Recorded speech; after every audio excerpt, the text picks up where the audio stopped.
Hi everyone, and welcome back to the Client Classroom. Today I want to clear up one of the biggest misconceptions I hear when people talk about taxes. Someone will say, I'm in the 24% tax bracket, so 24% of my income goes to taxes.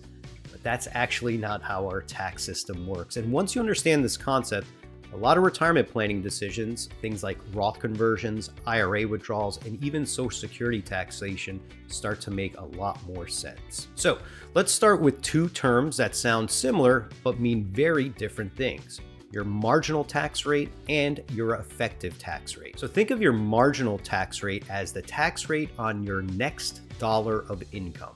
Your effective tax rate is the average rate you're paying across all of your taxable income. Those aren't the same thing. In fact, your effective tax rate is almost always lower. And here's why. The US tax system is progressive. Instead of taking every dollar you earn at one rate, your income gets divided into pieces, or what I like to call slices. Each slice is taxed at its own rate. The first dollars you earn are taxed at the lowest rates. Only the income that moves into the next tax bracket gets taxed at that higher rate. So crossing into a higher tax bracket doesn't suddenly mean all of your income gets taxed at that higher percentage.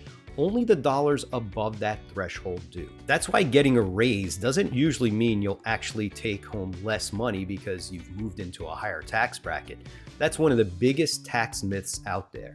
The higher rate only applies to the portion of income that falls into that bracket, not everything you've earned. Now, why does this matter? Because retirement isn't just about generating income, it's about deciding where that income comes from.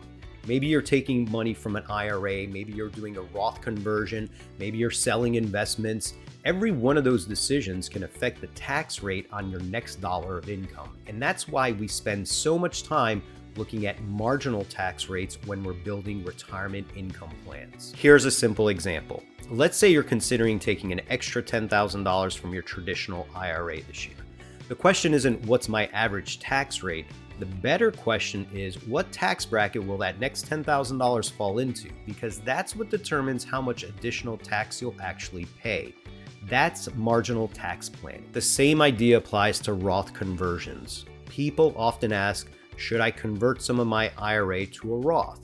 Well, the answer usually depends on what tax bracket that conversion falls into today compared to what we think your tax bracket may be later on.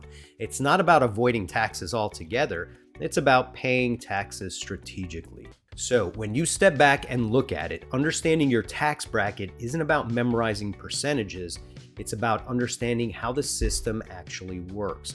Because once you know the difference between marginal rate and your effective rate, you're in a much better position to make informed decisions about withdrawals, Roth conversions, capital gains, and retirement income. If you'd like help understanding how taxes fit into your retirement plan, we're always happy to help. You could schedule a time by visiting caserta-dejong.com or by doing it the old-fashioned way and giving us a phone call. Thanks for being here. We'll see you next time in the Client Classroom.